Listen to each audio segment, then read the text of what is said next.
Welcome to the Agility in Real Life podcast, Take 5 in Real Life. Now your hosts, Mike Studeman and Jeff Lee. Well, welcome back to the Agility IRL podcast, Take 5 IRL. As always, I'm one of your hosts, Jeff Lee. And I'm the other host, Mike Studeman. Jeff, Happy New Year. Happy New Year to you, as well as to our guest here, Pat Campbell. A lot of you are seeing that we have a new face here. Agility IRL is changing as we enter the new year. And Mike, I guess I'll let you set it up a little bit here of what we're doing and why is it important for us to look a little different. Yeah, well, we, Jeff, as you know, we like to practice what we preach. And as the product owners, if you will, at Agility IRL, we looked at the market and where the market's going and identified a need to add some expertise, not only in scaling in general, we're having multiple teams work on a product, but particularly in the Scaled Agile Framework space, which leads us to our guest, Pat Campbell. Jeff, you've worked with Pat for a number of years. Do you want to go ahead and kind of set up the relationship before Pat introduces himself? Yeah, Pat and I have been working together for almost a decade. Maybe it has been a decade by now. At a client a while ago, and stayed in touch. And so getting to know Pat and understanding his emphasis on real agility at the team level and adapting to change and bringing a lot of the goodness that we associate with Agile at the team level, we thought he'd be the perfect person to bring in and continue that as we look at the Scaled Agile Framework, or SAFe. Pat, I'll toss it over to you to give a little bit more formal introduction here and talk about your background with SAFe as well. Thanks, Jeff, and thank you both for inviting me onto the team. I'm excited to join. As Jeff mentioned, we bumped into each other about 10 years ago. It was actually my first outside consulting engagement with respect to Agile. I had first come across Scrum in 2005 when I was lucky enough to be certified by Ken Schwaber when he passed through Minneapolis. And that came after many years of more formal waterfall program and project management for HP, where I spent a large number of years running multi-million-dollar efforts. And, increasingly got frustrated with the ability to try to square the circle, so to speak, with that iron triangle. And towards the end of that, I became what they referred to as a red workout artist. In other words, I specialized in cleaning up bad programs. And I thought there's got to be a better way. And that's when I had been researching different approaches and then got certified and started using it in 2005. And since then, have been training, teaching, and coaching it because it's become a passion for me in terms of how do we make work-life balance better for people, because I think Agile does a lot better job of it than more traditional has. It's not to say I've tossed away my PMP or ACP, which I still have, because there are situations where those work too. But my focus is around Agile. And when we were at Best Buy, one of the things that they were doing was trying to implement Agile across a number of different groups, not just the group Jeff and I were working with. And I became curious, okay, how does an organization become Agile, not just a team or a group of teams?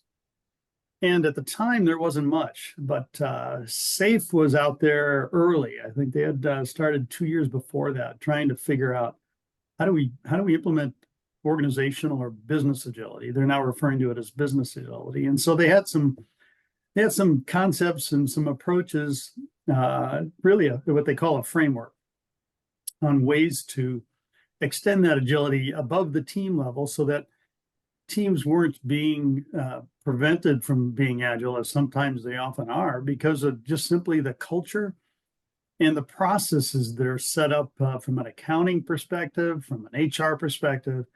And so how do you bridge that and enable leaders, not just teams, to be agile? And SAFe had some early work in that area. Now, Now, a lot of people. sorry, Pat, if I can jump in for a second. I think one of the things that I like about SAFe is they've taken a number of things that are out there in the world, right? And put them into a framework. It makes it a lot easier for adoption, is my observation, right? A lot of things that weren't necessarily invented by SAFe, but they're really good practices that are used in other places that SAFe has packaged together for organizations to implement. Did I capture that pretty well, or do you see it differently? That's a great perspective, Jeff, because and they don't try to pretend that they invented this stuff. They say this is built on lean agile principles, and they always refer to those. In fact, in most of their training, they say here's the lean principles and here's the agile principles that we're so familiar with from the Agile Manifesto. So yeah, and I one of my favorite sayings is it's not a straitjacket, it's a framework that you pull from and adapt with. And so a lot of people, jump right in and try to implement it word for word. It's not meant to do that. Yeah, huge focus on the principles, focus on agility. Don't get bound up, that straitjacket metaphor you used as far as like the rules. Are we following the rules? Love that perspective. Yeah. Well, that's, if I could jump in, that's why we're excited about having you come on board, Pat, is the pragmatic real world view that you bring to the table. That non-straitjacket view, which I see, Jeff, we should note, I see a title for this episode emerging here. So in keeping with wanting to offer at least one tip to people watching the podcast, Pat, what's one tip that you would give to your clients, regardless of whether they're using SAFe, Scrum, XP, or anyone in between? What's one of kind of your common pieces of advice? Mike, that's a great question. Probably my most common piece of advice is it's still about the team and how is the team structured? How are they set up to succeed from a self-organizing standpoint?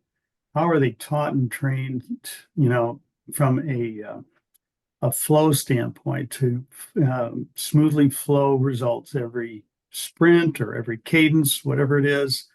It's about the team, because you can't, just like actually Dean Leffingwell, who was the creator or inventor supposedly of SAFe, is known to say you can't scale crappy code. Well, you also can't scale misaligned or misformed teams, just throwing people together. So it's still about the team, whether they're doing Scrum or Kanban, and are they enabled and in a safe place to be able to make mistakes, learn from them, improve, and continuously improve, so that to the benefit and delivery of value for whatever organization they're a part of.